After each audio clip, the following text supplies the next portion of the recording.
Hikmat itu gunanya banyak. Tapi dari awal kita nggak boleh motivasi. Kalau sudah motivasi, buyar hikmat. Yang membuat hikmat itu tidak bisa dilahirkan, tidak bisa menetas atau prematur atau mati sebelum waktunya adalah karena motivasi kita salah.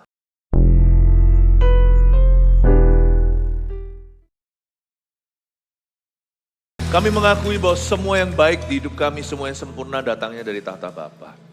Terutama hikmat-hikmat-Mu yang tak terselidiki. Thank you Tuhan mau berbagi, bukan hanya memberikan dirinya mati di kayu salib, mengutus anaknya yang tunggal, tapi Tuhan juga selalu berbagi ilmu, hikmat, pengetahuan yang kami belum tahu. Thank you Tuhan, Kau tidak pernah membiarkan kami dalam pergumulan kami, dalam hidup ini sebagai yatim piatu.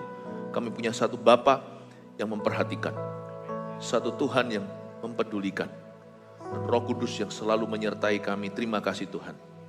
Beri kepada kami hikmat-hikmat-Mu yang kami perlukan untuk kehidupan sehari-hari, minimal untuk Senin, Selasa, Rabu, Sabtu sampai sebelum minggu depan, yang akan menolong kami untuk melalui hari per hari dengan hati yang bijaksana. Tolong kami untuk tidak salah ngerti, tidak salah paham dengan Tuhan, tidak salah melihat kiri kanan, agar kami, langkah-langkah kami itu bukan hanya disertai, baik disengaja atau tidak, Kau bantu kami membuat langkah yang betul dalam hidup ini. Bapa, kami bersyukur kepadamu, sembunyikan hamba di balik salib-Mu, ketika hamba-Mu berbicara tentang hikmat, hamba tidak berhikmat. Hikmat dari Tuhan, tolong hamba-Mu untuk bisa meneruskan, sembunyikan di balik salib itu, dan Tuhan tumbuhkan jemaat ini jadi dewasa, berkemenangan dalam segala sesuatu. Dalam nama Yesus, haleluya, amin. Berikan tepuk tangan untuk Tuhan, God is good. Hikmat tentang hikmat, bagian kita, bagian Tuhan kita mesti percaya. Karena kita ini mitra. He is the senior partner, we are the junior partner. Kita ini juniornya. Jadi kita mesti harus percaya, karena kita sudah tanda tangan waktu kita percaya Tuhan. Ya, dalam perkara yang kita tidak tahu atau kurang tahu, belajar berserah penuh. Jangan ngomel melulu. Jangan coba cari tahu apa yang belum boleh kita ketahui hari ini. Ya, tapi kalau Tuhan izinkan apa yang kita ketahui, bertanggung jawablah dengan itu. Tapi yang kita nggak tahu, belajar berserah penuh. Sudah siap? Kita sekarang belajar hikmat tentang hikmat. Mari kita buka sama-sama di Pengkhotbah pasal 9 ayat 13-18. Saya bacakan dulu, ambil catatan, kita akan terima rema-rema baru. Hikmat lebih baik daripada kuasa, itu adalah tema yang disertakan di Lembaga Alkitab Indonesia, Alkitab Bible Indo yang kita miliki ini. Sekarang saya bacakan ayat 13. Hal ini juga aku pandang sebagai hikmat di bawah matahari dan nampaknya besar bagiku. Ada sebuah kota yang kecil, penduduknya tidak seberapa. Seorang raja yang agung menyerang, mengepungnya, dan mendirikan tembok-tembok pengepungan yang besar terhadapnya. Di situ terdapat seorang miskin yang berhikmat. Dengan hikmatnya ia menyelamatkan kota itu, tapi tak ada orang yang mengingat orang yang miskin itu. Kataku, hikmat lebih baik daripada keperkasaan, tetapi hikmat orang miskin dihina dan perkataannya tidak didengar orang. Perkataan orang berhikmat yang didengar dengan tenang lebih baik daripada teriakan orang yang berkuasa di antara orang bodoh. Hikmat lebih baik daripada alat-alat perang, tapi satu orang yang keliru dapat merusakkan banyak hal yang baik. Kita masih bicara tentang kitab hikmat, bulan ini kita fokus ke kitab Pengkhotbah. Nanti bulan depan mulai kalau Tuhan izinkan, kemungkinan besar saya mulai akan bahas surat Yakobus. Tapi ini ayat-ayat tidak mudah untuk dicerna, tapi sebenarnya sangat gampang dimengerti kalau dijabarkan dan diterangi. Kita mulai dulu dengan ayat 13, dari sini saya dapat title-nya, hikmat tentang hikmat. Apa maksudnya? Hal ini juga kupandang sebagai hikmat di bawah matahari, kata Raja Salomo, dan nampaknya besar bagiku. Di ayat 13, Salomo bertekad hati untuk menyelidiki hikmat dengan hikmat. Jadi, wisdom investigating wisdom. Mari kita pikirkan dengan seksama, gunanya apa sih jadi orang yang berhikmat itu? Untuk apa kita jadi orang bijaksana? Why don't we just be a foolish person? Kenapa kita tidak jadi orang yang bodoh aja? Kan lebih nikmat. Sebenarnya apa poinnya jadi orang berhikmat? Apakah terlalu berhikmat bisa membuat hidup kita itu lebih kaya, lebih hoki gitu, lebih beruntung? What is the purpose or even the benefit of wisdom? Apakah tujuan atau bahkan keuntungan punya hikmat Tuhan? Kita harus ingat dulu, hikmat itu bermula dari ini. Hikmat dimulai dengan takut akan Allah. Tapi di ibadah sebelum ini saya jelaskan, hikmat itu pangkalnya takut akan Tuhan, tapi ujungnya bukan. Perjalanannya aja ditambahkan, hikmat itu di sini bermula dengan morality atau moralitas, takut akan Tuhan. Tengah-tengah itu banyak kemampuan-kemampuan yang ditambahkan, skill-skill, ya, kemahiran. Makanya jangan pernah berkata, orang kalau sungguh-sungguh sama Tuhan itu selalu akan ditipu. Itu hikmatnya nggak lengkap. Itu underdeveloped wisdom. Hikmat yang tidak terbangun dengan betul, tidak berkembang. Orang berkata, ngapain jadi orang tulus? Ditipu. Orang jujur itu dibodohin. Salah. Kita mulai jujur, Tuhan akan tambahkan kecerdikan. Hikmat itu tidak berakhir di takut akan Allah. Dia berkembang, masuk dalam kepintaran dan kemahiran. Orang kalau ikut Tuhan itu tidak jadi tumpul, tidak jadi setuan, tidak jadi orang yang bodoh, tidak jadi orang yang IQ-nya jongkok. Mulai dengan orang biasa seperti nelayan Petrus itu dan saudara-saudaranya Andreas, Yohanes, Yakobus. Menjadi pengkhotbah besar internasional. Menjadi rasul bangsa-bangsa. Hikmat doesn't stop there. Jadi hikmat itu gunanya banyak. Tapi dari awal kita nggak boleh motivasi. Kalau sudah motivasi, buyar hikmat. Yang membuat hikmat itu tidak bisa dilahirkan, tidak bisa menetas atau prematur atau mati sebelum waktunya adalah karena motivasi kita salah. Hikmat hanya bertutur di lubuk hati orang benar. Seperti dosa bertutur di lubuk hati orang fasik. Makanya kalau orang cari Tuhan, tidak bisa punya motivasi selain untuk mengenal dia dan mencari wajahnya. Orang cari Tuhan itu tidak boleh demi benefitnya atau keuntungannya. Selain daripada nama kita dipindah dari maut pada kehidupan, kita itu dituliskan di kitab anak domba Allah. Selain Yesus mati untuk kita, menebus dosa kita, kan kita diampuni. Jangan mikirkan benefit lain. Aku ikut Tuhan supaya kaya, supaya sehat, supaya apa. Jangan. Ikut Tuhan itu tidak plus-plus. Ikut Tuhan itu selalu cukup. Kristus cukup bagiku. Apapun yang plus-plus harus kau pandang dengan curiga. Pijat plus-plus jangan masuk ke situ, itu bukan pijat. Ya. Sama Tuhan Yesus itu cukup satu plus saja, jangan plus-plus. Satu salib. He died for me. I thank him enough for that. Dia mati bagiku, cukup. Tapi don't worry, jangan khawatir. Nggak ada orang yang cari kerajaan sorga dan kebenarannya itu berakhir hanya mendapat kerajaannya dan kebenarannya. Segala sesuatu ditambahkan. Plus-plusnya itu dari Tuhan, tambah-tambahan.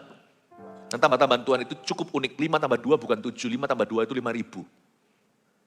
5 roti 2 ikan jadinya apa? Memberi 5.000 orang makan. Itu belum wanita dan anak-anak bisa 20.000 atau nomban. Jangan pernah curiga sama Tuhan. Don't worry. On God's end, di sisi Tuhan. Tuhan tahu what to do. Tuhan tahu apa yang harus dia perbuat dalam situasimu. Kalau Tuhan belum menolong, itu bukan berarti Tuhan diam atau Tuhan gak peduli.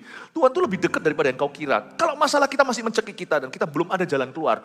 Kalau Tuhan izinkan, kayaknya Tuhan izinkan masalah itu jadi sparring partnermu. Tidak untuk menghancurkanmu. Karena Tuhan sudah berjanji tidak memberikan kita masa depan penuh celaka, tapi penuh pengharapan. So pada saat kita dalam masalah, kita bisa merasa Tuhan jauh. Padahal Tuhan itu gak pernah menjauhi kita. Tidak pernah. Hikmat yang membuat kita tahu siapa dia di hidup kita. The ultimate wisdom atau hikmat tertinggi bukan mengetahui apa yang Tuhan bisa beri. Tapi aman diri, aman hati, tahu bahwa Tuhan tidak berubah dalam hidupnya. Wisdom is knowing who he is, not what he can do for you. Hikmat itu adalah yakin siapa dirinya atau kita fokus ke pribadinya, bukan apa yang dia bisa berikan kepada kita. Nah sekarang pakai hikmat untuk saya bicara tentang hikmat, nggak gampang ini. Pakai hikmat untuk bicara hikmat. Karena mungkin beberapa kita hikmatnya mulai luntur, jadi perlu dapat infuse atau perlu dapat injeksi baru lewat mimbar ini.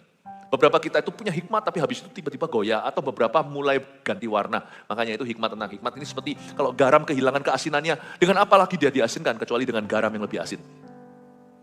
Ini saya bicara lebih cepat lagi ya, sorry ya interpreter. Udahlah kalian yang ngikuti saya aja. Usahakan tidak muntah darah. Anda bisa cerna ya, siang-siang gini jangan mengantuk. Tolong ikuti saya, sebab khotbah tentang hikmat itu kita tidak boleh terlalu di belakang Salomo. Salomo itu orang yang bijaksana Paul. Makanya itu sekarang kalau kita bicara tentang hikmat, Anda mesti mengikuti cepat. Nah, saya berdoa supaya hikmat Allah itu free flow sekarang, itu mengalir begini aja supaya lebih cepat daripada pikiranku yang mengalir di mulutku. Tangkap mentah-mentah. Wisdom is knowing who God is in your life and it's unshaken through whatever seasons.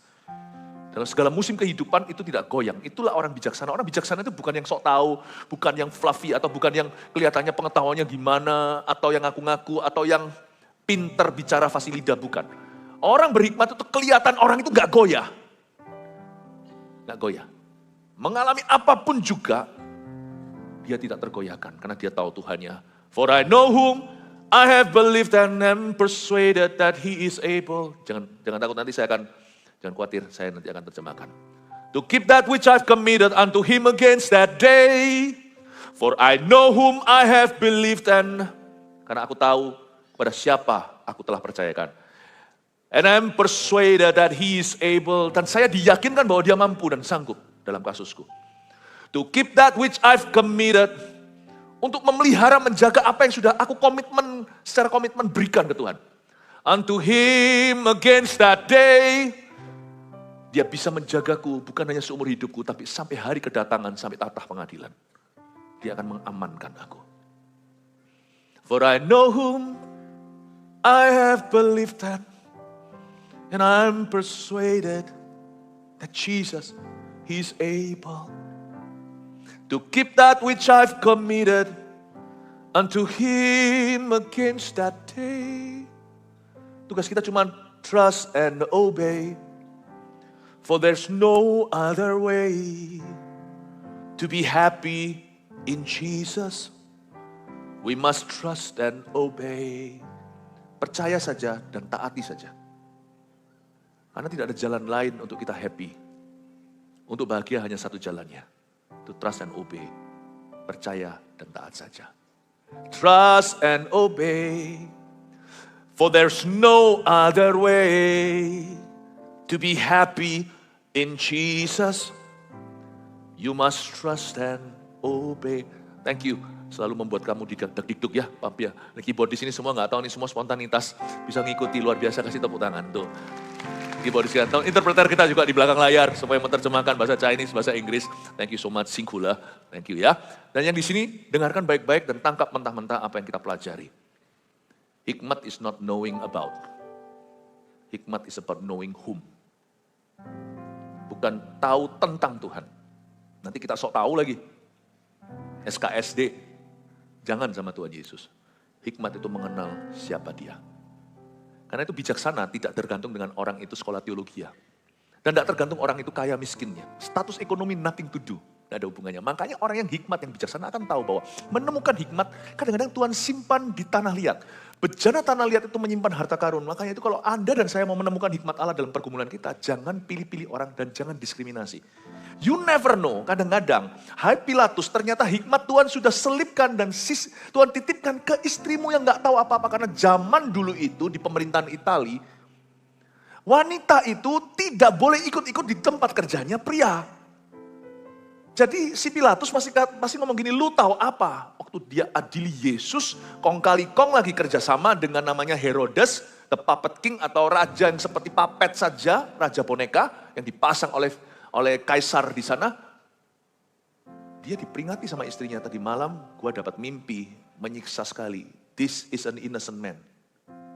Ini orang ini nggak salah. Pa, mungkin dia manggil suaminya, pa, honey, sayang, kamu jangan apa-apakan dia. Nggak nurut lagi, lu tahu apa? Hakimi. Dan saya rasa Pilatus binasa. Jangan pilih-pilih. Karena sekarang kita ngerti bahwa hikmat itu tidak tentu pada orang sukses. Nggak tentu. Dan mari kita sekarang lihat beberapa hal. Ayat 13, sekarang kita lihat ayat 14. Ini ada satu kasus, contoh kasus ini. Ini nggak kejadian semua, tapi Salomo cerita ada sesuatu dan di situ ada subject lesson, ada suatu pelajaran yang bisa dipetik. Ada sebuah kota yang kecil, perhatikan kota kecil ya. Misalnya di Surabaya sini ada kota yang lebih kecil di mana gitu ya. Misalnya ini kotanya di kota Pacitan gitu ya, di Jawa Timur. Ada sebuah kota yang kecil, penduduknya tidak seberapa. Seorang raja yang agung menyerang. Tunggu. Ini gak masuk akal, kota kecil ngapain raja agung? Ngapain negara adikuasa misalnya seperti Rusia serang Pacitan? Kalau kita baca Alkitab agak sedikit teliti kan kita mikir, ini ngapain? Jikalau Anda hari ini berada di posisi ini, Anda merasa masalah your problema itu lebih besar daripada semua kekuatan di dalam jiwamu, bahkan melampaui resources sungguh-sungguh sungguh-sungguh kayak menguras habis sumber daya yang kau punya. Baik itu sumber daya manusia, koneksi-koneksimu, baik itu keuangan, kepinteranmu, dan pengalamanmu di masa lalu. Jikalau Anda tiba-tiba merasa seperti diserang oleh Raja Agung atau Adik Kuasa, don't worry, ini kabar baik. Tuhan tidak akan mengizinkan ini meruntuhkanmu, tapi Tuhan akan mengizinkan ini sebagai kesempatanmu memperoleh hikmat yang belum pernah kau punya. Ada sebuah kota yang kecil, penduduknya tidak seberapa. Seorang raja yang agung menyerang, mengepungnya dan mendirikan tembok-tembok pengepungan yang besar terhadapnya. Ini besar pasak daripada tiang. Ngapain misalnya satu kota kecil, bahkan bukan kota madya, kabupaten misalnya hanya kecamatan, diserang sama Rusia. Buat apa? Di situ, lihat ayat 15, ini rencana Allah. Kalau ini sih sungguh-sungguh tangan Tuhan. Di situ terdapat seorang miskin yang berhikmat. Harusnya kalau kita diserang gitu kan harusnya gigi ganti gigi, mata lawan mata. Tuhan taruh hikmat di bejana tanah liat yang mereka nggak duga. Tuhan taruh pada seorang miskin di kota itu yang berhikmat. Dengan hikmatnya ia menyelamatkan kota itu. Lucu ya, ini cerita ini nggak masuk akal. Tetapi ada satu pesan Tuhan. Dengan hikmatnya dia menyelamatkan kota itu, tetapi tak ada orang yang mengingat orang yang miskin itu. Nah inilah twistnya, di sini sebenarnya dalam satu cerita ini, Salomo menceritakan ada beberapa kisi-kisi yang harus kita perhatikan. Dia cerita bahwa ada satu kota kecil banget, tidak signifikan, diserang Raja Agung, dikepung besar-besaran. Sampai ancamannya nuklir segala. Tapi akhirnya diselamatkan oleh seorang pahlawan yang tidak ada seorang pun memprediksinya. Semua orang kira nanti kota sebelahnya atau negara tetangga yang punya nuklir juga bisa menolongnya. Dalam kepanikan semua orang cari gajah untuk melawan jerapah. Siapa tahu ternyata gajah dan jerapah mati karena ada semut yang Tuhan pakai dan Tuhan utus. Ya. Dan dengan hikmatnya ia menyelamatkan kota itu. Lalu ada twist lagi, ini ada dua dimensi dalam satu cerita. Tetapi tak ada orang yang mengingat orang yang miskin itu. Lah kok begini. Tapi ujung-ujungnya gak diingat, dilupakan. Ada beberapa hikmat yang kita bisa dapat. Kalau hari ini Anda dihimpit masalah yang lebih besar dari dirimu. Please jangan panik. Please know whom you have trusted your life to. To whom you have trusted your life. Kepada siapa Anda percayakan, itu kepada Tuhan. Tenanglah, Tuhan tidak perlu gajah untuk meruntuhkan ini. Tuhan akan cuma utus semut pada waktunya. Kalau semut atau gajah belum datang, jangan khawatir. Hang in there, bertahan. Sebab Tuhan tidak meninggalkan. Katakan amin dulu. Ini pesan profetiknya. Tapi ada juga pesan-pesan moralnya di sini yang perlu kita dapatkan, yaitu janganlah kita itu pilih-pilih hewan yang mana Tuhan bisa jadikan senjata kebenaran. Tuhan kalau bisa pakai gajah, Tuhan bisa pakai semut. Bagi Tuhan dengan banyak orang atau tidak banyak orang, Tuhan sanggup menolong dan sanggup membebaskan. Itu bukannya perkataan Yonatan ketika dia mau hajar orang Filistin dengan pembawa senjatanya. Mereka hanya berdua lawan Mabesnya. Itu orang-orang Filistin lagi ngumpul di bukit itu. Yonatan punya logikanya agak beda. Dia berkata begini, karena bagi Tuhan menolong dengan banyak orang atau sedikit orang tidak masalah. Tuhan bisa nolong dengan satu bala tentara seperti bala tentara Israel. Tuhan bisa nolong, Tuhan bisa membebaskan Israel cuma dengan 300 prajurit saja, Gideon contohnya. Tuhan juga bisa pakai hanya kita berdua bro. Tuhan dia bilang gitu sama pasukan pembawa senjatanya, cuma satu orang aja. Ini adalah hikmat di balik ini adalah Tuhan itu jangan pernah kau kotakkan Tuhan. Orang berhikmat itu tidak selalu melihat jalan keluar. Orang berhikmat tidak selalu ketemu solusinya hari ini. Tapi kalau kita terus memandang Tuhan, nanti suatu hari ketika solusi itu tiba, Anda bisa belajar sesuatu dari Yang Maha Kuasa. Bahwa ternyata jalan keluarnya sederhana. Cuma disembunyikan suatu waktu untuk melatih imanmu. Yakobus pasal 1 saya dahului sebelum nanti bulan-bulan depan saya ajarkan. Anggaplah sebagai suatu sukacita jikalau kamu jatuh ke dalam berbagai-bagai pencobaan. Karena pencobaan itu mendatangkan tahan uji dan membuatmu sempurna, dewasa, tidak kekurangan apa-apa. Kalau Tuhan masih sembunyikan, jangan kau panik. Hikmat orang berhikmat itu tidak tentu akan melihat. Tapi orang berhikmat itu akan tetap berharap kepada Tuhan. Dan dia nanti pada saat Tuhan mengeluarkan dia dari masalah dan problemanya, Anda akan terkejut bagaimana sederhananya Allah bekerja. Semudah membalikkan telapak tangan. Good news-nya. Jadi sekali lagi saya ingatkan, hikmat itu bukan pengetahuan. Hikmat itu pengenalan akan Tuhan. Amin. Saya kasih contoh aja sederhana pengenalan dan pengetahuan. Saya pernah sekali dalam sebuah situasi terjadi kelepasan. Waktu terjadi kelepasan itu, ada beberapa teman itu, ada beberapa orang Kristen yang kalau setelah pelayanan itu gembar-gemborkan. Bukannya dia itu tenang aja, yang penting kenal Tuhan. Ada orang Kristen yang selalu mengizinkan dirinya banyak gaya. Jadi kita harus mawas diri soal begituan, termasuk hamba Tuhan.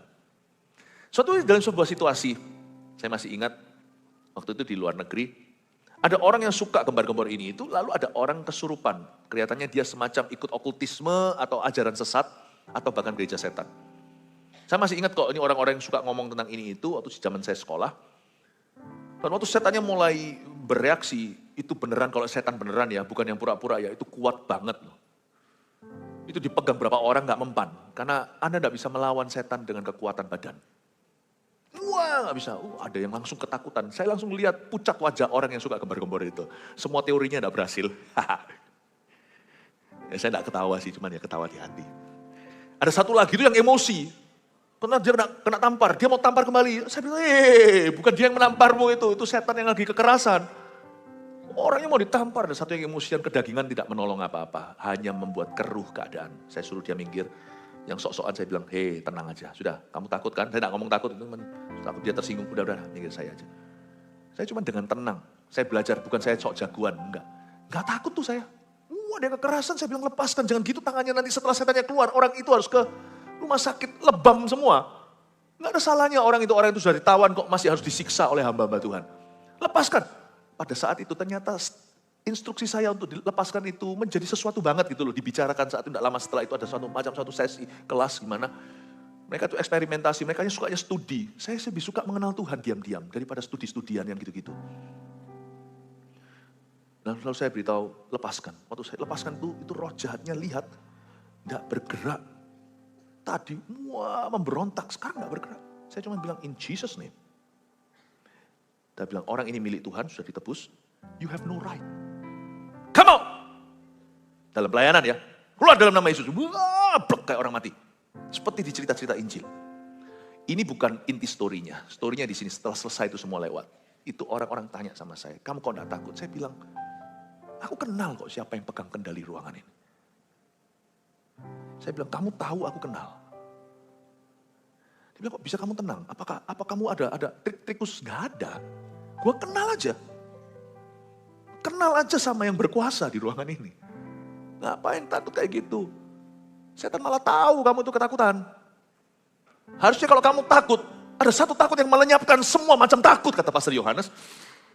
Kamu takut sama Tuhan, kamu gak takut sama setan. Dia lihat saya mau ceritakan pada Anda sebuah pengalaman yang membuat setelah saya pulang, saya pun merenungkan, Tuhan, aku mau berjalan di jalur pengenalan ini. Hikmat itu bukan sok-sokan dan sok tahu. Hikmat itu kenal satu. For I know whom I have believed in. And I'm persuaded that he is able. Dia mampu, dia sanggup. Saya berdoa, makanya itu hikmat itu tidak bisa lepas dari iman. Itu menjadi lingkaran Tuhan. Semakin kau berhikmat, semakin kau beriman. Makanya saya gak percaya kalau orang berhikmat semakin Farisi, itu gak mungkin. Lalu semakin anti Roh Kudus, semakin anti percaya, semakin anti mujizat, itu bukan hikmat. Tapi saya gak percaya orang kalau sungguh-sungguh beriman, jadi orang itu bodoh sekali, kurang bijaksana dalam perkataan, dalam perbuatan, dalam hubungan dengan orang itu gak punya hikmat. Itu bukan iman, itu kenekatan. Hikmat dan iman itu seperti saudara kembar yang jalan selalu bersama-sama, identikal. Kalau Anda merasa kurang iman, mintalah hikmat pada Tuhan. Tuhan, aku minta hikmat. Yakobus pasal 1, barang siapa minta hikmat diberikan oleh Tuhan, Tuhan tidak mengungkit-ungkit. Tapi murid-murid juga pernah minta dari sisi twin satunya lagi, dia berkata, tambahkan iman kami. Kalau kamu punya iman sebesar biji sesawi aja, kamu bisa berkata kepada gunung ini beranjaklah. Saya mau kita untuk mengerti bahwa ketika kita bertambah dalam hikmat Allah, ketika kita semakin mengenal Tuhan, semakin kita itu baca firman, hikmat itu bertambah. Hikmat bertambah, nanti waktu Anda alami masalah kehidupan, orang akan kaget dan terkejut di sekeliling Anda. Kok kamu enggak panik ya? Enggak tahu. Aku tenang sebab aku tahu Tuhan, aku kenal Tuhan. Sedia payung sebelum hujan. Kebanyakan orang kalau sudah kena masalah baru cari iman. Nah disitulah, itu kurang bijaksana. Aku kuatkan imanku. Enggak usah. Iman itu gunanya ketika masalah belum tiba, sudah ada. Dan waktu masalah datang mengetuk pintu, kita tenang menghadapinya. Faith you must have before your problems arise. Makanya kalau kita setiap kali datang ke gereja itu kita nambah hikmat. Kita gak hanya mendengarkan firman seperti ini, tapi hati kita ingin mengenal Tuhan. Kalau kita datang ke gereja dengan kerinduan untuk mengenal Tuhan, Tuhan akan memperkenalkan diri. Tapi kalau kita datang ke gereja asal-asalan, Anda pulang paling membawa pengetahuan, itu pun kalau tidak ditulis, tidak direferensi lagi, cepat menguap.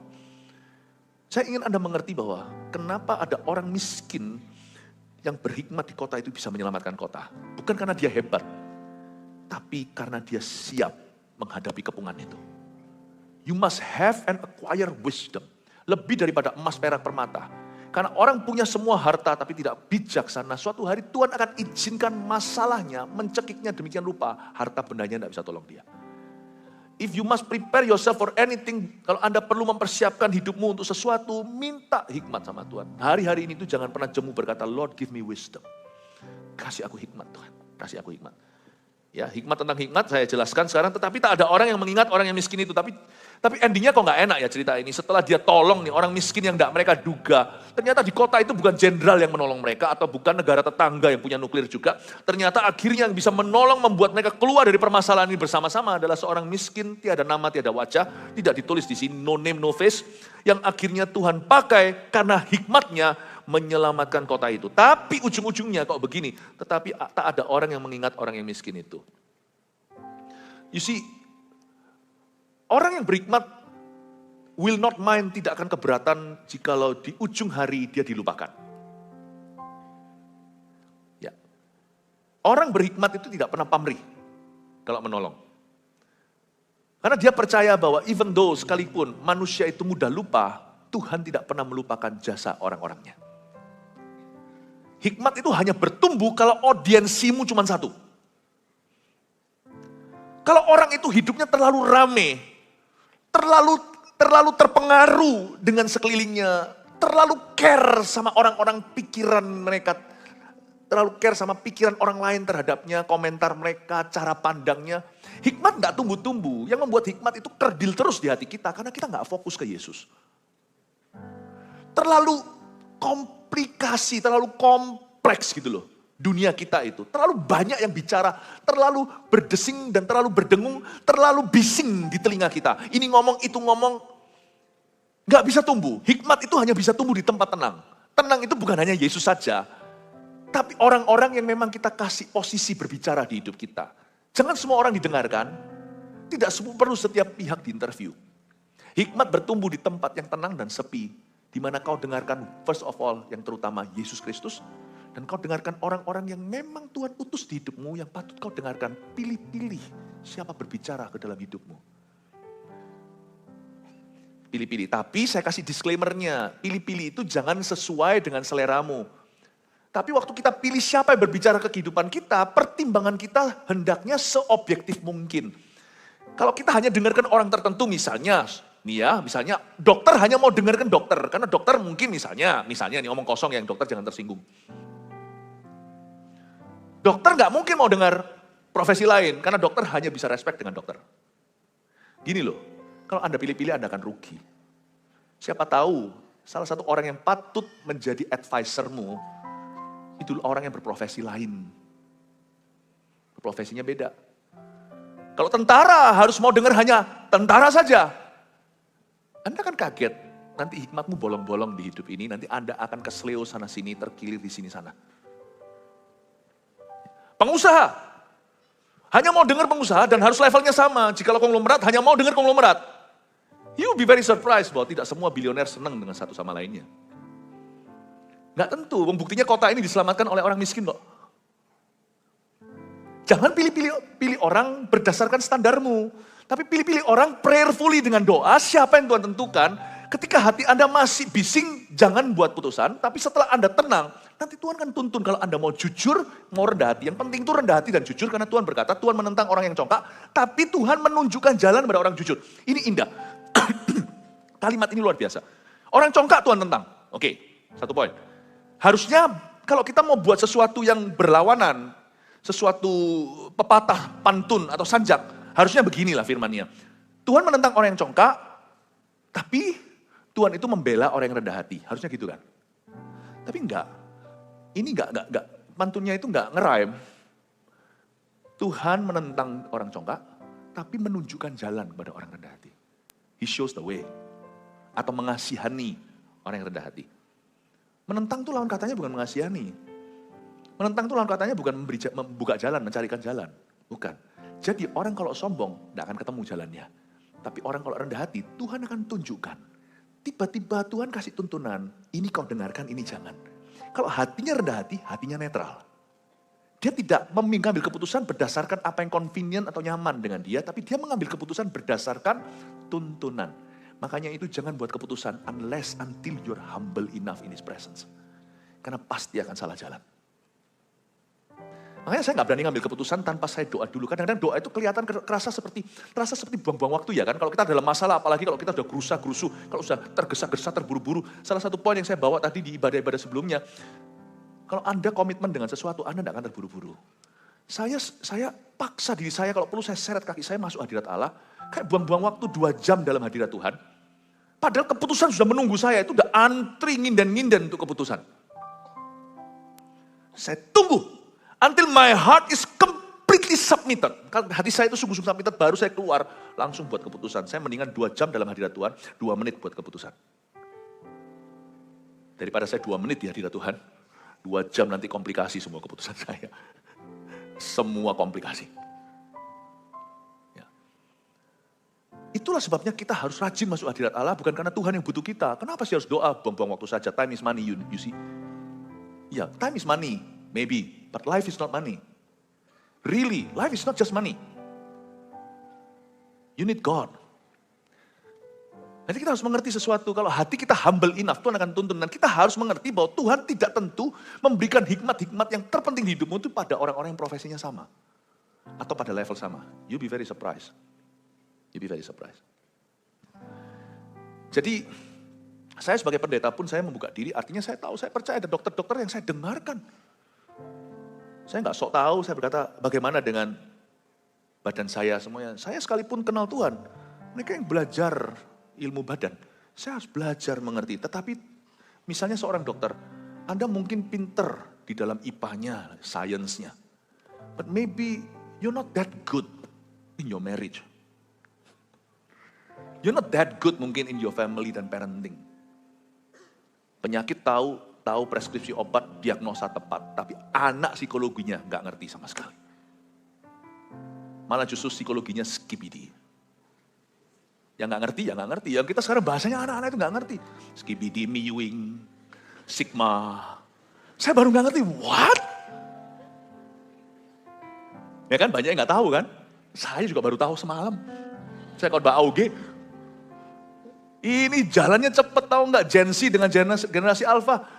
Ketinggalan tahu nggak? Kita ini generasi apa? Saya generasi apa ya kalau tahun 74? X ya? Bahkan nggak diakui loh faktor X. Kasihan loh orang-orang seusia kita. Cepet banget. Mungkin ilmu kedokteran nggak ketinggalan lah. Jiwa anak kita nggak tahu. Jangan kita itu tutup pintu, tutup diri. Beberapa orang dan gereja emangnya bisa ngajari aku apa? Tapi kalau ada seminar bisnis, datang. Sebenarnya loh, gak ada orang itu berhak ngomong di seminar bisnis tentang bisnis orang lain. Karena bisnis satu berhasil, gak tentu di F&B dia berhasil. Jadi yang banyak paling maksimal hanya bisa memberikan sesuatu yang sifatnya motivator. Sifatnya yang general, karena gak bisa tahu lah. Yang sana di hospitality, perhotelan, yang satu di sana di tambang. Yang sana lagi itu dari sisi bukan hulunya tapi hilirnya, di sana di retailnya, di sana department store, ada mungkin banyak ratusan department store-nya, di sana tentang mall yang di mall berhasil, nggak tentu di properti secara residensial dan sebagainya. Ada banyak sekali tipe-tipe bisnis, who is to say? What's best for everybody? Celaka pengusaha yang hanya mau dengarkan pengusaha. Tahu apa pendeta? Pendeta tahu apa? Justru yang nggak tahu itu mungkin Tuhan sisipkan. Karena yang sudah tahu semua bias semua. Semua sudah punya konsep. Anda akan terkejut. Kadang-kadang Tuhan bicara mimpi seseorang yang tidak tahu tentang bisnismu. Atau memberimu hikmat-hikmat yang tiba-tiba, loh itu Tuhan ngomong tuh lewat mulutnya. You be very surprised. Makanya celaka kalau pengusahanya mau dengarkan pengusaha. Apalagi mau dengarkan cuman yang lebih berhasil dari dia. Sebenarnya yang lebih berhasil kan bidangnya beda. Tahu apa dia tentang bisnismu? Tahu apa Anda tentang bisnis orang itu? Nggak tahu. Bukankah ujung-ujungnya Tuhan sumbernya yang tahu segala sesuatu. Dan Tuhan kan berhak mau sisipkan di mana. Makanya jangan kaku.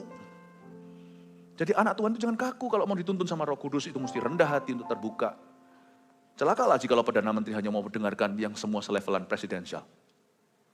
Anda akan terkejut, hai Pilatus, bahwa ternyata dari ibu rumah tangga, istrimu sendiri. Atau mungkin bisa dapat hikmat dari mamanya. Mamanya tahu apa? Maka mungkin tidak terpelajar. Mungkin ini ada seorang Perdana Menteri yang generasi 1 orang mahir. Dia luar biasa dikasih kejeniusan. Anda akan terkejut nanti. Salah satu keputusan yang sifatnya negarawan. Dia akan ambil keputusan yang betul gara-gara ibunya menuntunnya. Nggak tahu apa-apa tentang dunia politik. Nggak tahu apa-apa tentang anggaran. Nggak tahu apa-apa tentang undang-undang. Tapi dia tahu nurani anaknya. Dia tahu hari-harinya berapa banyak. Bukankah mama-mama di seluruh dunia selalu berkata begitu? Aku tahu ukuran ususmu. Mama saya dulu juga begitu. Saya mau nakal, mama saya sudah tahu. Mama itu tahu ususmu itu berapa panjangnya. Saya sampai berkata, sungguh entah. Jangan kaku. Datang ke gereja. Jangan berkata gereja tahu apa. You be very surprised. Khotbah emangnya bisa jawab apa? Beberapa orang tidak jadi mati gara-gara dengar satu khotbah. Beberapa orang keluar dari masalah dengan cara ajaib karena mendengar rema. Amin. Hikmat tentang hikmat. Be wise about wisdom that is presented to you. Siapa yang masih bisa mengikuti saya atau mulai muntah darah? Haleluya. I love you so much. I wish the best for you. Oh, haleluya. Ada beberapa orang lagi juga kesenioran itu segala sesuatu kayak di Korea. Wah, Korea itu luar biasa. Lu kalau nggak umur sekian itu nggak didengar. Anda akan terkejut kadang-kadang we can learn from the younger one. Tapi kalau kita dipanggil Tuhan dengan mimbar yang luar biasa, jangan sok-sokan. Saya sebagai gembala sidangmu, bagi sebagian Anda, I'm much younger, jauh lebih muda. Kalau kita ketemu sungguhan itu ya, saya respect orang-orang tua di gereja kita. Waktu saya berdiri gini, saya gembala sidang, Anda di bawah. Tapi nanti kalau saya terhubung dengan Anda sehari-hari, saya memperlakukan setiap orang tua seperti papa mama saya. Saya perlakukan. Saya rasa kita harus mengerti ayat ini yang berkata, saling menundukkan dirilah kamu, supaya Tuhan memberkatimu. Amin. Saya ingin kita semua untuk belajar sesuatu, bahwa hikmat itu tidak boleh kaku. Orang yang kaku tidak berhikmat. Orang yang berhikmat akan semakin berprinsip. Dalam prinsip dia harus keras, harus tegas. Tapi dia tidak kaku dalam segala sesuatu. Orang berhikmat itu akan luas. Dia tahu mana yang tidak prinsip, mana yang bisa dikompromikan. Dia tahu. Saya berharap Anda bisa mengembangkan sendiri, karena apa yang saya sampaikan ini jauh melampaui hal-hal dasar di dalam kekristenan. Saya tidak menyampaikan sesuatu yang sifatnya keselamatan, ya, basic Christianity. Yang saya sampaikan ini adalah sesuatu yang perlu Anda renungkan, karena nanti lihat ya, dari ribuan orang yang mendengarkan saya hari ini, masing-masing akan dapat aplikasi pribadi dari Roh Kudus. Tangkap baik-baik. Bisa saya lanjutkan ya sekarang ya? Nah, hikmat itu baru berkembang nanti kalau audiensi kita adalah satu, yaitu Kristus. Lalu hanya beberapa orang-orang, jangan dengarkan semua orang, tapi kita belajar memberi ruang kepada orang-orang, people that matter in our life. Orang-orang yang sungguh-sungguh Tuhan tempatkan di hidup kita. Mereka yang sah. Meskipun tetap harus semua itu diuji lagi dengan firman, tetapi ada orang-orang yang sudah boleh kita uji dengan satu mata tertutup. Satu mata tertutup. Bukan berarti tutup semua, karena yang kita percaya adalah Allah dan kebenarannya, bukan manusia. Bahkan kita nggak berani percaya, otak kita sendiri kadang-kadang yang keluar di sini tuh aneh-aneh, tahu nggak? Yang kita rasa juga nggak kalah aneh-anehnya. Semua harus diuji memang. Tetapi ada orang tertentu dalam hidup saya sudah tutup satu mata. Kalau orang-orang itu yang memberi saya advice, memberi saya nasihat, memberi saya masukan, saya sudah tutup mata dulu. Misalnya tim, tidak tentu harus orang di atas. I trust my team so much. Kalau tidak itu gereja nggak mungkin bisa berkembang seperti ini hari ini. It's not because of me, because I listen to my team. Bukan satu, tapi ada tim yang ada. Pastor Rio di dalamnya. Ini orang-orang yang saya dengar-dengaran dengan mereka, dan mereka dengar-dengaran dengan saya. Jadi sebagai seorang pemimpin, termasuk kalau bos di dunia usaha, you mesti dengarkan orang-orang excellent di bawahmu.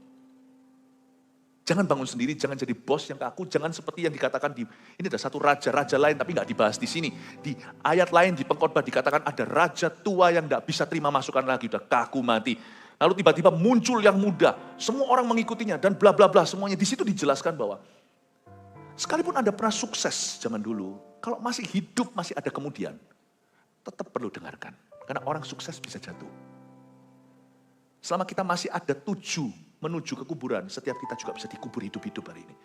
Jangan pernah bangga kalau pernah sukses. Ikut Tuhan terus, belajar lagi.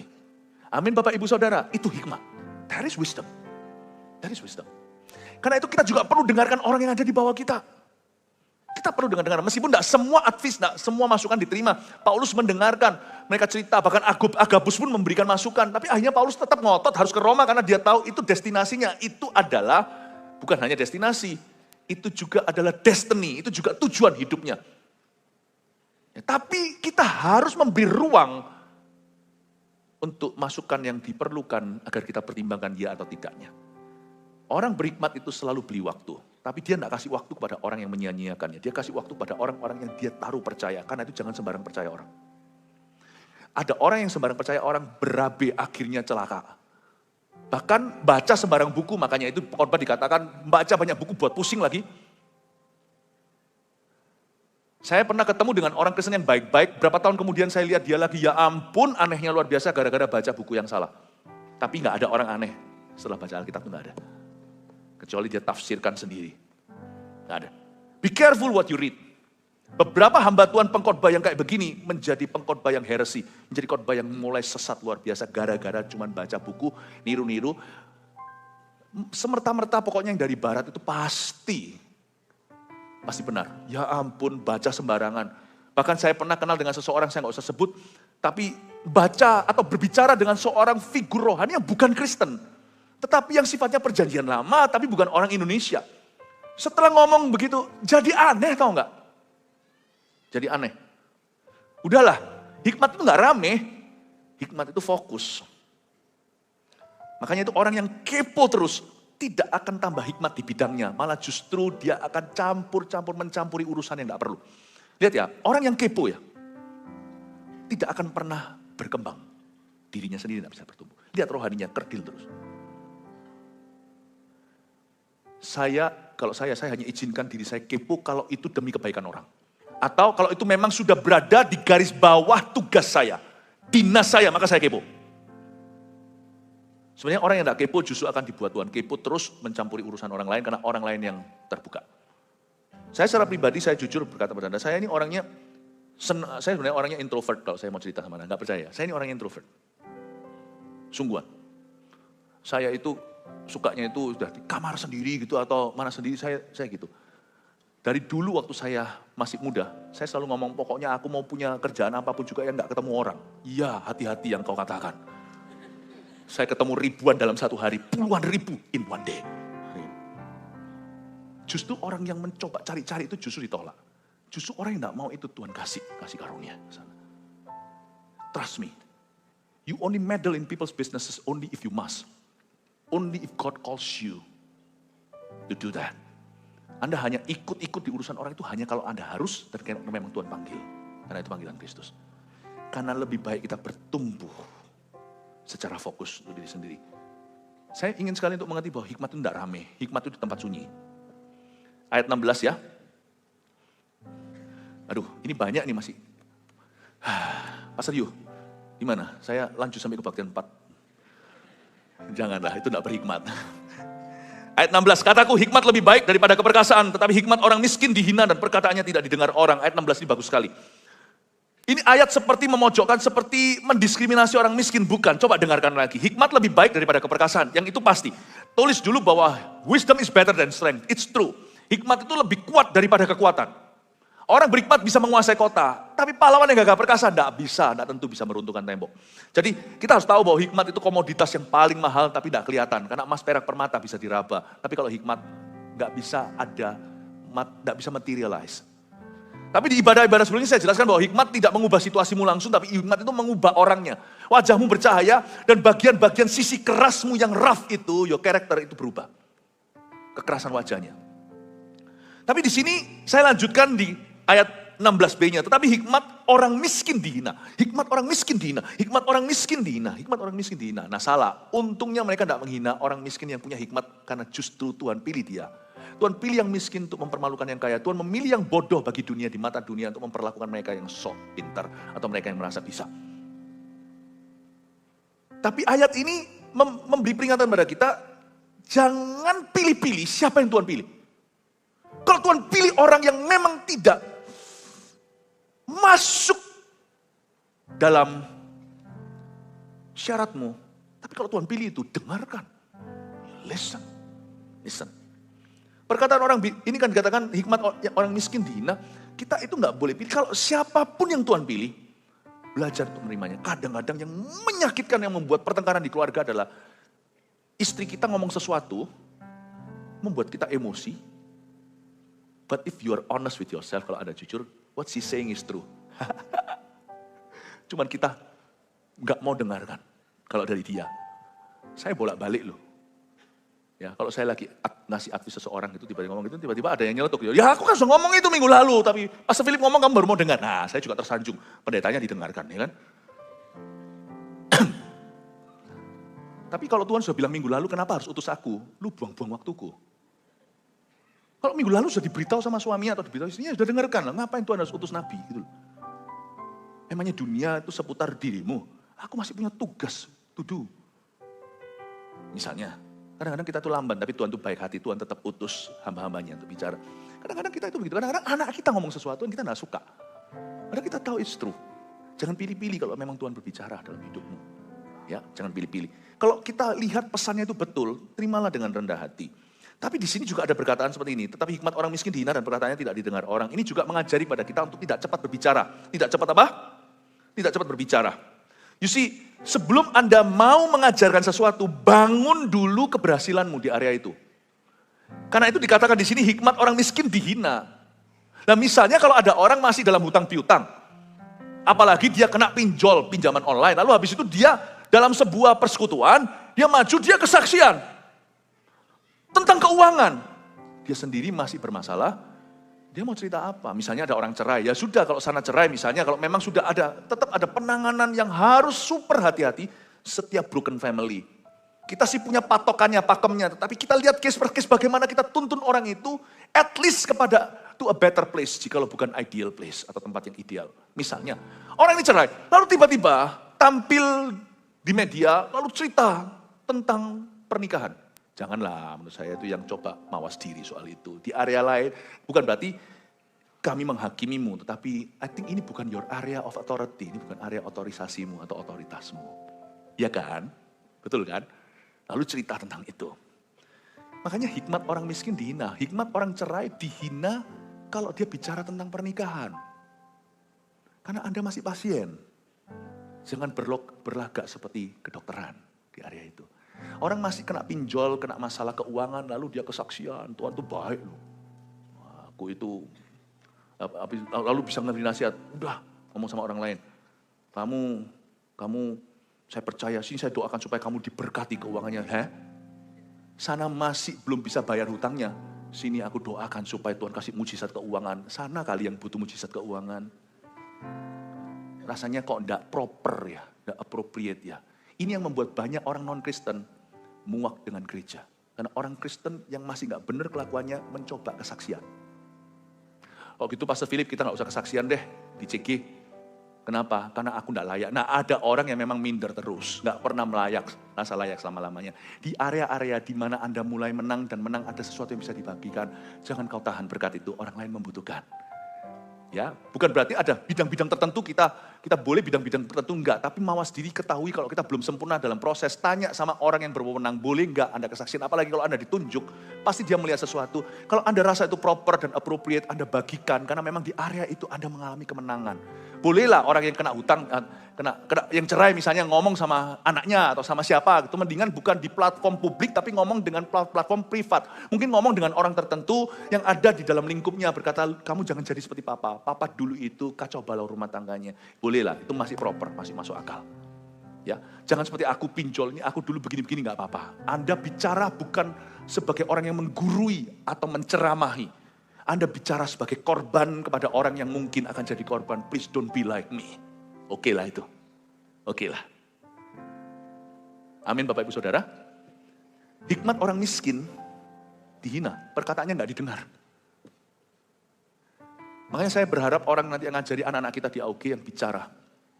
Jaga kekudusan. Adalah orang-orang yang pacarannya kudus dan menikahnya kudus.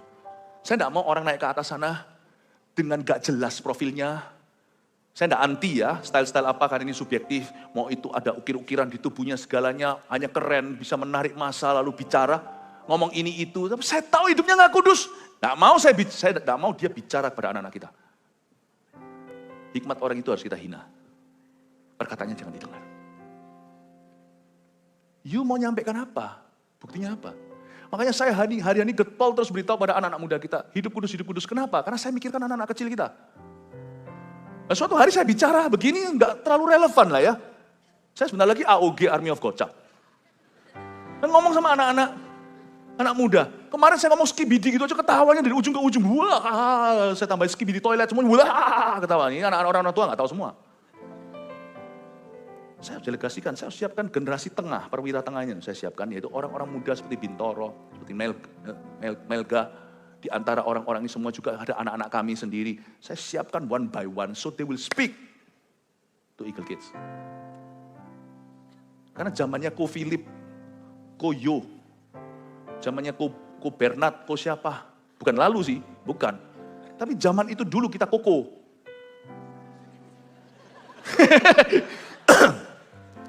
Sekarang saya bilang sama anak-anak, lu orang berani panggil saya susuk mati. Awas ya, berani panggil saya susuk. Makanya saya tetap selalu dipanggil Pastor Philip untungnya. Awet muda selamanya. Kalau sama teman-teman anak saya, ada satu yang kecil dulu manggil, Ko Philip, anak saya bilang, papaku lu panggil Ko, berarti aku apa? Ya kan? Nggak bisa sudah, jadi Pastor Philip aja. Untungnya kami pendeta itu selalu awet muda. Ya, tapi kita bukan Ko Philip lagi. Makanya saya mati-matian menyediakan tempat hikmat untuk anak-anakmu. Untuk cucu lah ya, sebagian di sini. Be thankful for this church. You're at a church di dalam sebuah gereja yang peduli sampai segitu. Saya tidak ngomong ini promosi gereja kita, saya ngomong apa adanya. Hikmat tidak semua patut didengar. Udahlah gak usah cari yang viral-viral. Itu kosongan sungguhan. Ya ada yang berisi, ada yang kosongan. Karena itu lihat ayat yang ke-17. Perkataan orang berhikmat yang didengar dengan tenang. Dengan tenang. Lebih baik daripada teriakan orang yang berkuasa di antara orang bodoh. Udah gak usah cari yang viral-viral. Wisdom is to be sought quietly. Quietly itu gak tentu sendiri. Quietly juga bisa ribu jumlahnya seperti gereja gini. Tapi quietly fokus di tempat yang tepat. Hikmat harus temukan di tempat yang tepat. Jadi jangan pernah kita kira kita nemukan hikmat di mana-mana. Tempatnya pun harus tepat. Memang jangan pilih-pilih, tapi pilih tempat yang tepat. Makanya itu tempat seperti gereja gini ini kudus. Nah gereja kalau kehilangan keasinan dengan apa diasinkan. Makanya kalau gereja jadi liar. Gereja jadi rusak. Gereja jadi moralnya bobrok. Gereja jadi aduh tidak ada yang lebih parah daripada itu jika hamba Tuhan jatuh. Dengan apa dia diasinkan. Makanya itu banyak orang Kristen yang kepahitan. Banyak orang non-Kristen tidak mau jadi Kristen. Let's protect this church together. Not for this church. For your children. Ayo sama-sama kita protect gereja ini. Saya tidak mau membangun sendiri. Kalau saya mau bangun sendiri, palu pakunya tak drop sama saya, sungguhan. Mau saya bangunin untuk anak-anakmu, untuk anak-anak Anda. Ikut bangun dengan kami. Saya bangun untuk anak cucu Anda, anak cucu kita. Menurut saya. Kalau kami yang bangun sendiri, tak drop sama saya gergajinya semua. Saya jadi businessman aja, dan saya akan jadi sainganmu di bisnis. Tapi kalau saya tidak ke sana, untuk anak-anak Anda, saya minta Anda promise, bangun bersama dengan kami gereja ini. Jangan cuma di satu kota, semuanya anak kita kemana-mana. Kemanakah aku dapat pergi menjauhi rohmu Tuhan. Juga ada lanjutan lagu itu. Kemanakah aku dapat pergi, nggak ketemu ROSC. Ketemu di mana-mana. Saya minta sama-sama kita bangun generasi-generasi berikutnya. Amin Bapak Ibu Saudara. Anda belajar sesuatu? Semoga saya ngomongnya tidak kurang ajar dan terlalu keras. Jadi beberapa orang jadi tersinggung. Kalau Anda tersinggung ya sudah, saya nggak bisa apa-apa. Tapi asal Anda mengerti apa yang saya katakan. Ayat terakhir dengan ini saya selesai kasih Anda poin. Dan nanti saya tidak mau luput satu, ada 4. Hikmat lebih baik daripada alat-alat perang. Tetapi satu orang yang keliru, ini yang saya maksudkan tadi dengan hamba-hamba Tuhan orang Kristen yang jatuh. Tapi satu orang yang keliru dapat merusakkan banyak hal yang baik. Makanya itu, ada orang berkata kalau datang ke gereja jangan lihat orang. Hendaknya sekarang saya tambahkan. Itu betul tapi setengah betul. Datang ke gereja harus lihat gerejanya, harus lihat orang. Mesti lihat gembalanya. Saya ngomong gini, ini ngeri loh. Mau bersembunyi di balik salib Kristus, tapi kadang-kadang mesti muncul dengan tujuan untuk memberi rasa aman. Kalau kita mau bergabung dengan ministry, bergabung dengan gereja contohnya. Bahkan kalau Anda mau cari jodoh aja, atau mau cari menantu, mesti lihat bibit bobot bebet. Memang ada orang tua buruk yang punya anak baik, tapi memang jarang. Ada sebaliknya orang tua baik, anak buruk juga ada. Tapi gimana pun juga saya ngomong ini bukan sebagai firman Tuhan, tapi sebagai hikmat common sense. Mesti lihat keluarganya orang tuanya. Jadi orang berkata, enggak penting-penting, enggak usah. Lihat Tuhan aja, jangan lihat orang. Enggak cuma itu, lihat orang juga. Mesti lihat orang. Itu hikmat. Mesti lihat gerejanya. Lihat orang. Meskipun kita enggak boleh pilih-pilih, Tuhan yang tuntun nanti siapa dan apa. Tapi kita tetap harus lihat orang dan uji konten. Mesti harus diuji. Karena tiap hari, tiap waktu, tiap minggu kami itu selalu memberi diri untuk diuji di depan sini. Di hadapan Allah maupun di hadapan manusia. We cannot get away with anything, kita tidak bisa lari. Saya turun dari sini, misalnya turun dari sini, lalu habis itu kita vaping. Jemaat ini di mana-mana seluruh pelosok kota. Gak mungkin lah. Susah, kami ini tidak ada cuti. Tapi di atas sini apa yang kami bagikan, itu ditimbang. Andai Anda tahu, mataku melihat ini beda dengan mata Anda melihat saya. Saya sekarang melihat Anda itu ada yang begini. Ada yang mencatat begini, tidak tahu dia nyatat atau dia IG-an. Ya, atau dia WA-an. Ada juga yang, ngomong apa sih pendeta ini? Sungguh ada yang begini. Loh, mata saya ini sipit. Tapi saya tuh nangkap cepat loh, fotografik. Saya cepat banget, sampai ujung sana saya tahu. Anda tadi garuk-garuk kuping kiri, yang sebelah sini. Saya tahu semuanya. Ya enggak semua. Ada yang begini, ada yang gitu, ada yang, itu loh untuk lu. Ada yang Tuhan, kok bertobat. Macam-macam. Kami itu diuji, ditelanjangi di depanmu tiap minggu. You think this is pleasant? Ada orang tanya sama saya, grogi nggak naik ke atas? Saya bilang enggak. Loh, nggak grogi hebat? Bukan, saya belum lanjutkan. Dia nggak tanya lebih lanjut, saya nggak jawab. Grogi? Enggak, udah mati saya. Udah mati rasa. You mesti lihat orangnya. Saya ngomong gini bukan menunjuk kepada kami, pada Tuhan Yesus. Mesti lihat, for safety. Mesti lihat gerejanya. Uji kontennya. Uji what we stand up for. Visinya apa? Tapi bukan dengan mata yang tidak puas, lalu terus cari. Orang yang kayak gitu cuma cari penyakit aja. Dicari itu seperti orang yang guilty dulu baru proven innocent. Harus pokoknya salah. Orang yang negatif sama orang ya, apalagi orang yang pernah kepahitan dengan gereja atau kepahitan dengan orang Kristen, apalagi hamba Tuhan. Itu pokoknya ya salah dulu deh. Sampai orang itu bisa membuktikan benar lalu dia percaya. Besok salah lagi. Enggak, saya rasa kita bukan orang kepahitan. Tapi saya rasa ada hal-hal tertentu yang kita bisa uji. Spiritnya. Lihat, hikmat itu perlu melihat. Iman itu tutup mata mendengar. Hikmat itu melihat. Meskipun mereka itu twins atau mereka itu saudara kembar. Iman itu berhubungan dengan pendengaran. Hikmat, my friends, berhubungan dengan penglihatan. Look closely. Menantu, mertua, apalagi? Staff, Anda mau cari kongsian? Saya tadi sampaikan hikmat-hikmat di sebelum ibadah ini. Mau ketemu sama kongsian sebelum tanda tangan ya. Ajak dia, ajak istrinya. Keluarga ketemu, lihat dulu keluarganya. Jangan cuma bicara tentang marketnya. Masalah kongsian itu hancurnya itu seringkali bukan pasarnya. Tapi orangnya. Padahal itu menguntungkan. Akhirnya gak karuan. Suruh datang lihat, Anda lihat hikmat itu gini. Tapi ya jangan cari yang sempurna, cari Tuhan Yesus yang gak ketemu di mana-mana. Anda harus ada semacam kriteria dasar melihat oke, serak. Lihat. Janji itu diterima ini, amin Tuhan aku percaya. Lalu habis itu pakai hikmat di lapangan untuk menemukan yang mana yang Tuhan maksudkan. Itu hikmat. Amin. Puji Tuhan ya. Udah jangan dilihat lagi jamnya, saya tahu overtime. Buat saya grogi terus ini loh gimana. Kita lihat. Haleluya, kita tepuk tangan untuk Tuhan Yesus. Ada 4 poin di sini, munculkan 1. Ini bisa summary nanti di foto ya. Tetaplah berhikmat sekalipun orang sukses dan kaya lebih diingat. Itu adalah pesan pertama.